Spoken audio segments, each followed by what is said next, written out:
From Columbia, South Carolina, this is WIS News Primetime. Thanks so much for joining us for WIS News Primetime. I'm Greg Adeline. And I'm Hannah Burbank. Every weekday, we're here to tell you the untold stories of kindness, community, and hope across the Midlands. Right now, a special edition of WIS News Primetime as we take a closer look at saving lives through organ donation.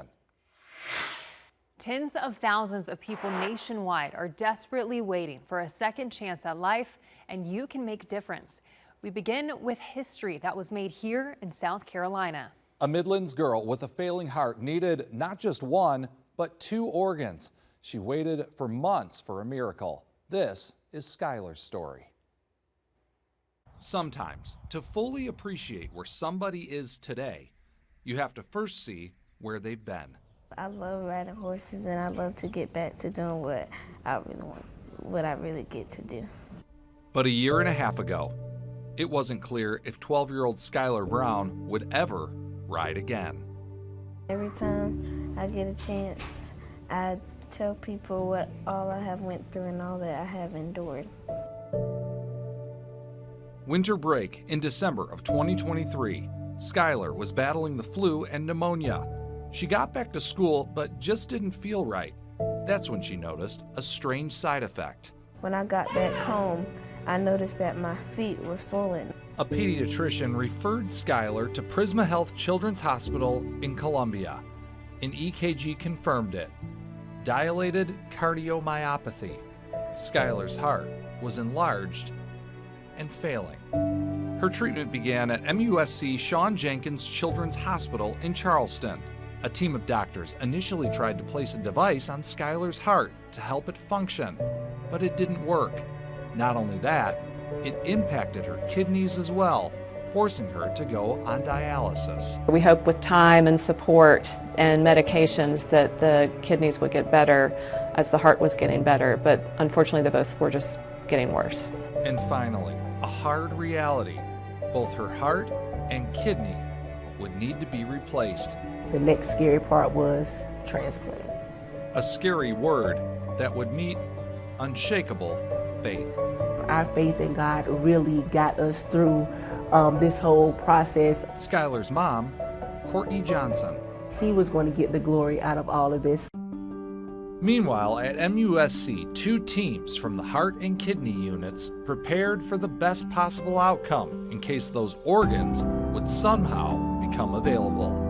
So they developed a game plan. The most important thing is that both organs came from the same donor. All to potentially attempt what's known as a combined transplant, a new heart and kidney, one right after the other. It's reinventing the wheel when you do something like this, and we all had to work together to make it work. Coordinating and planning, mapping out every step on the front end to try to make the miracle reality. And after months of waiting, in November of 2024, in answered prayer, a heart and a kidney became available from a single donor. And I'm like, okay, so we got so excited. It was a great day. It was a great day. She was very lucky, and she's a fighter, so I knew that everything would have been perfect. But even fighters battle fear. It's scary because when you think about it, they are cutting you open, and just to make, and all the medicines, different medicines that you have to go through, and all the anesthesia is scary. Shortly after the organs arrived, it was go time for the teams at MUSC. So we were all excited, and then it turned into, all right, let's get to work.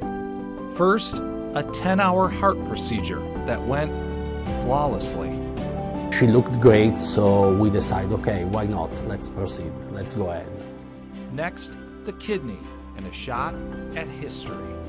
We waited about 6 hours, and that was the longest 6 hours of our lives.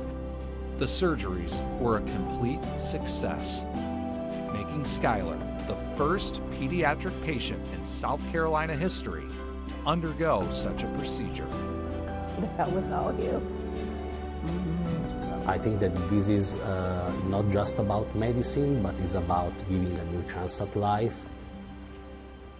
Just a few months removed from the historic surgery, Skylar was back at school after more than a year. A cause to celebrate.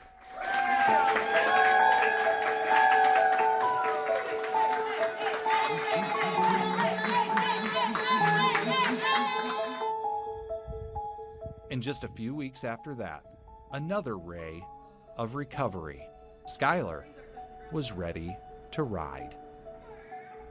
Grabbing the reins, reflecting on her long road back with a friend.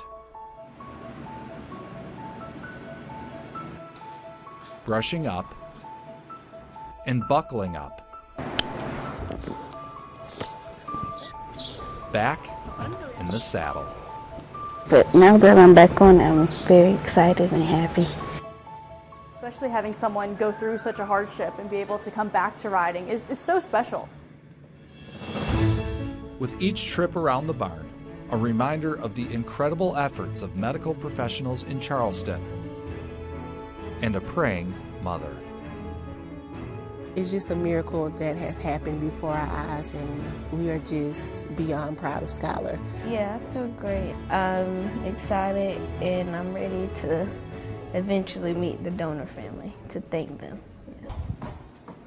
For a second chance at life.